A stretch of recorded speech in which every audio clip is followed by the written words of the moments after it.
प्यारे बच्चों, इससे पूर्व मैं आपको क्रिया और अव्यय दोनों का वीडियो बना के भेज चुकी हूँ।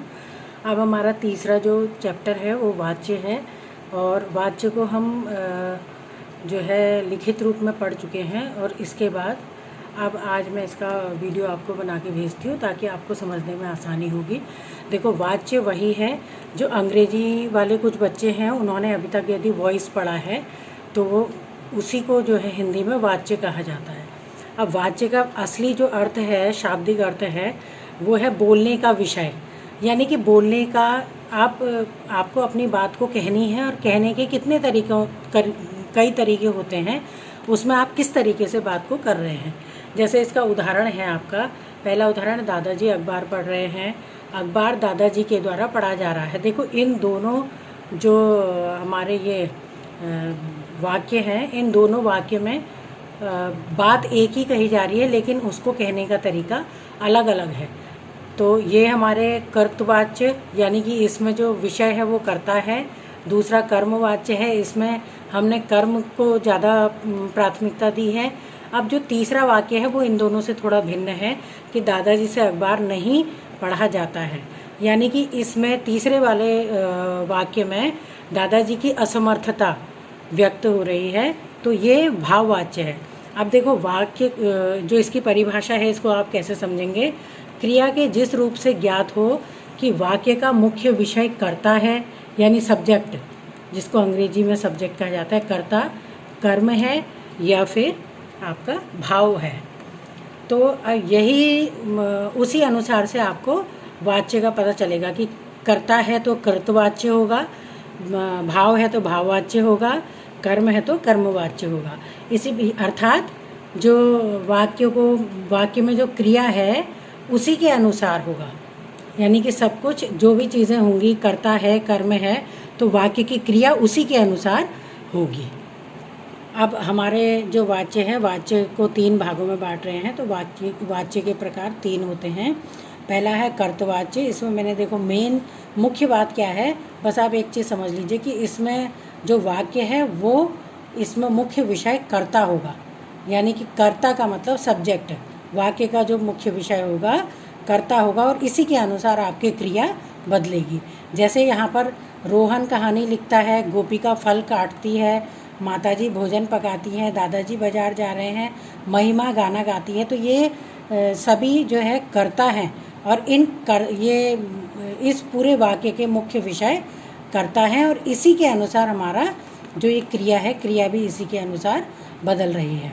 तो यहाँ पर जो कर्तवाच्य है, ये कर्तवाच्य का जो मुख्य विषय इसमें कर्ता होगा।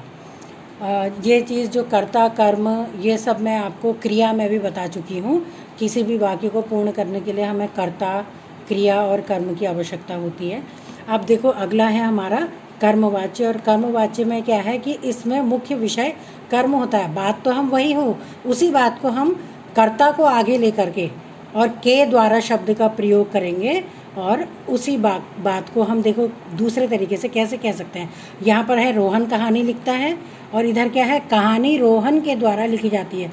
यानी कि जो कहानी है, कहानी कर्म है, और ये कर्म हमने वाक्य के आगे बोल दिया और इस पर ज़्यादा जोर दे करके, और उसी के अनुसार हमने वाक्य को बदल दिया है कि कहानी रोहन के द्वारा लिखी जाती है।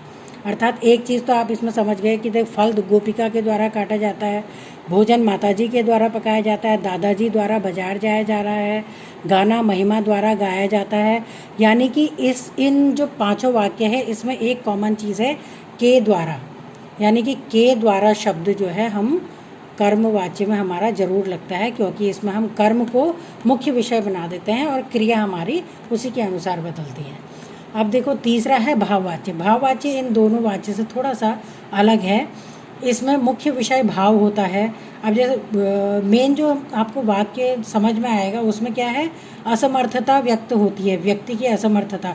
जैसे हमने ये ऊपर आपको वाक्य बताया था ना, दादाजी से अखबार पढ़ा नहीं जाता, यानी कि असमर्थता दादाजी की व्यक्त हो रही है। ऐसे ही इसकी विशेषता यही है कि इसमें वाक्य में असमर्थता प्रकट होती है।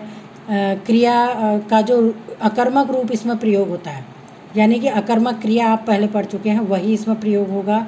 और क्रिया एक वचन पुल्लिंग व अन्य पुरुष में होती है। जैसे इसके 3 उदाहरण मैंने दिए हैं।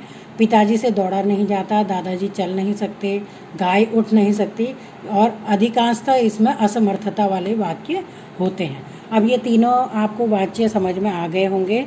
इसे हम पूर्व में कर चुके हैं, इसका अभ्यास कार्य भी कर चुके हैं। अब जब आप इस वीडियो को देखेंगे तो उसके माध्यम से आपका ये आपको अच्छी तरह से समझ में आ जाएगा। इन सब में एक चीज़ बहुत ध्यान देने योग्य है कि वाक्य को किसी भी वाच्य में बदलते समय क्रिया का रूप नहीं बदलता, यानी क्रिया वही रहती है।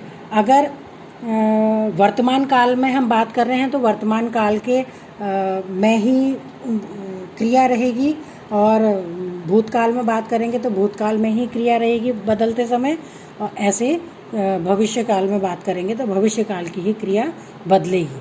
मतलब सेम क्रिया का रूप कभी नहीं बदलेगा, वो वैसी ही रहेगी, बात कहने का तरीका बदलेगा सिर्फ। तो धन्यवाद।